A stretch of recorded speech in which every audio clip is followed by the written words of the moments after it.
안녕하세요. 오늘 저희가 함께 살펴볼 자료는 메이커 교육의 이해와 실제, 미래 교육을 위한 재현입니다. 요즘 이 메이커 교육, 이야기가 참 많죠. 네, 맞습니다. 단순히 3D 프린터 배우고 그런 기술 교육만은 아니라고 들었어요. 그럼요. 훨씬 더 깊은 의미가 있죠. 그래서 오늘 이 자료를 바탕으로 메이커 교육이 정확히 뭐고, 이게 왜 지금 중요하게 떠오르는지 그 핵심 원리까지 좀 깊이 파헤쳐보겠습니다. 네, 좋습니다. 그 핵심은 만드는 행위, 그 자체를 통한 학습 경험에 있다고 보시면 돼요. 아, 만드는 행위요? 네, 학습자가 직접 아이디어를 내고 그걸 실제로 만들어보고 또 공유하는 이 전체 과정에서 지식을 스스로 구성해 나가는 거죠. 굉장히 능동적인 방식입니다. 그렇군요. 자료를 보니까 이게 데일 도어티라는 분이 처음 사용했고 구성주의 교육 철학에 뿌리를 두고 있다고요. 맞아요. 구성주의. 그러니까 손으로 직접 만들고 문제도 해결해보고 어떨 땐 같이 협력도 하고 이 과정 자체가 중요하다 이런 거네요. 네, 정확합니다. 그 핵심 원리들을 조금 더 자세히 들여다보면요.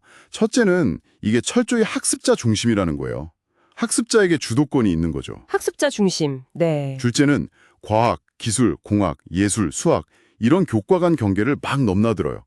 융합적인 성격이 아주 강합니다. 아, 스팀처럼요. 그렇죠. 그리고 셋째는 교실에서만 배우는 게 아니라 실제 세상의 문제를 다루면서 배운다는 점. 넷째는 자신의 아이디어나 결과물을 숨기지 않고 공유하고 협력하는 문화가 있고요. 공유와 협력. 마지막으로 다섯째는 학습자가 스스로 이제 학습 방향을 이끌어가는 자기주도성을 굉장히 강조합니다. 자기주도성. 정말 중요한 개념들이네요. 자료 읽으면서 특히 이 개념이 되게 인상 깊었어요. 실패하며 전진하기. failing forward. 실패를 권장한다. 이건 좀 파격적인데요? 이게 왜 중요한 건가요? 네, 이게 메이커 교육의 아주 중요한 철학 중 하나입니다. 어떻게 보면 핵심이죠. 핵심이다. 실패를 그냥 실패로 끝나는 게 아니라 배움의 자연스러운 과정으로 받아들이게 하는 거예요. 그래서 계속 시도하고 고치고 개선하고 이걸 격려하는 거죠. 아, 반복? 이터레이션이군요. 네, 이러면서 실패에 대한 두려움이 좀 없어지고 오히려 더 과감하게 도전하게 되고요. 그 과정에서 자연스럽게 회복 탄력성도 기르고 결국 이게 혁신적인 사고의 어떤 바탕이 되는 겁니다. 듣고 보니 기존 교육 방식과는 정말 결이 다르네요. 근데 왜 하필 지금 이 시점에 메이커 교육이 이렇게 주목받는 걸까요? 특별한 이유가 있나요? 아무래도 시대적인 요구가 크죠. 이제 4차 산업혁명 시대라고 하잖아요. 네네. 그러다 보니 단순 지식 암기보다는 창의성, 비판적 사고력, 문제 해결 능력, 협업 능력 이런 미래 역량이 훨씬 중요해졌어요. 아, 역량 중심 교육? 그렇죠. 기존 방식만으로는 미래 사회 대비가 좀 어렵다는 인식이 커진 거고요. 또 하나는 기술의 발전도 빼놓을 수 없죠. 3D 프린터나 아두이노 같은 메이커 도구들이 예전보다 훨씬 저렴해지고 쓰기 쉬워졌거든요. 아, 접근성이 좋아졌군요. 네. 그리고 오픈소스 운동 확산으로 좋은 정보나 자료 공유도 아주 활발해졌고요. 이런 것들이 다 맞물려서 메이커 운동과 교육 확산에 큰 영향을 미쳤다고 봅니다. 오늘 우리가 보는 이 자료에서도 그런 시대적 배경을 잘 짚어주고 있고요. 그렇군요. 그럼 요즘 또 많이 얘기하는 스템 교육이나 거기에 예술, 아트를 더한 스팀, 아니면 PBL, 문제 기반 학습 있잖아요. 이런 것들하고는 어떻게 다른 건가요? 얼핏 보면 좀 비슷해 보이기도 하는데요. 네, 다들 학습자 중심이고 실제 문제 해결을 강조한다는 점에서는 공통점이 분명히 있습니다. 그런데 메이커 교육은 그중에서도 특히 만들기라는 구체적인 행위 자체, 그리고 그 과정에서의 탐구, 또 다양한 도구들, 디지털 도구뿐만 아니라 아날로그 도구까지 다 포함해서요. 이런 도구 활용에 조금 더 방점을 둔다고 할 수 있어요. 아, 만들기와 도구 활용? 네. 스템이나 스팀이 교과 지식의 통합적인 적용에 좀 더 초점을 맞추고 PBL이 문제 해결 과정 그 자체를 강조한다면 메이커 교육은 이 모든 아이디어나 계획을 실제로 구현하고 실험해보는 실천의 장 같은 역할을 하는 거죠. 플랫폼이라고 볼 수도 있겠네요. 플랫폼 역할이라 흥미롭네요. 학습자 입장에서는 구체적으로 어떤 점이 가장 좋을까요?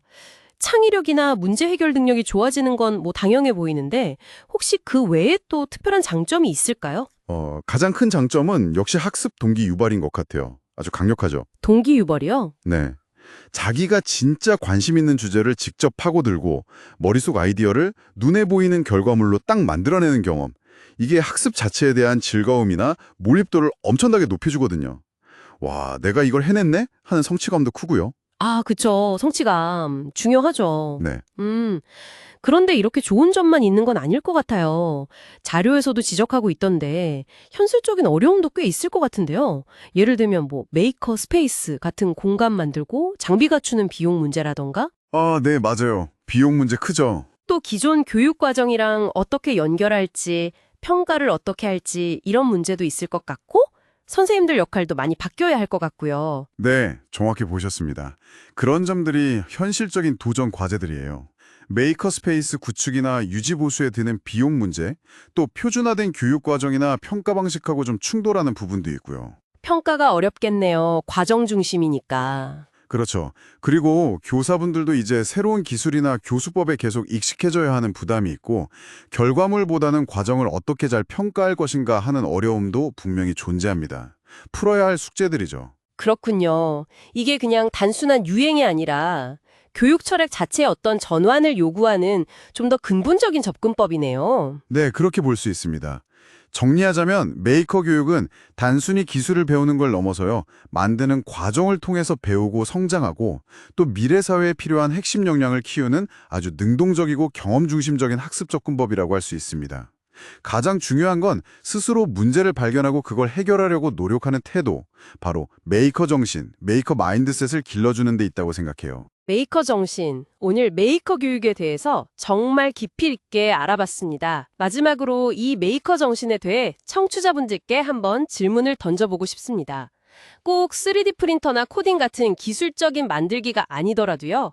이렇게 무언가를 직접 만들어보고 실패를 통해 배우면서 개선해 나가는 접근법을 당신의 일이나 학습 또는 뭔가 새로운 습관을 만드는 과정에 어떻게 적용해 볼 수 있을까요? 당신의 삶이나 배움의 여정에서 한번 시제품, 프로토타입을 만들어보고 점진적으로 개선해 나갈 수 있는 영역은 무엇일지, 또 그 과정에서의 실패하며 전진하기를 어떻게 받아들이고 성장의 기회로 삼을 수 있을지 한 번쯤 생각해 보시는 건 어떨까요?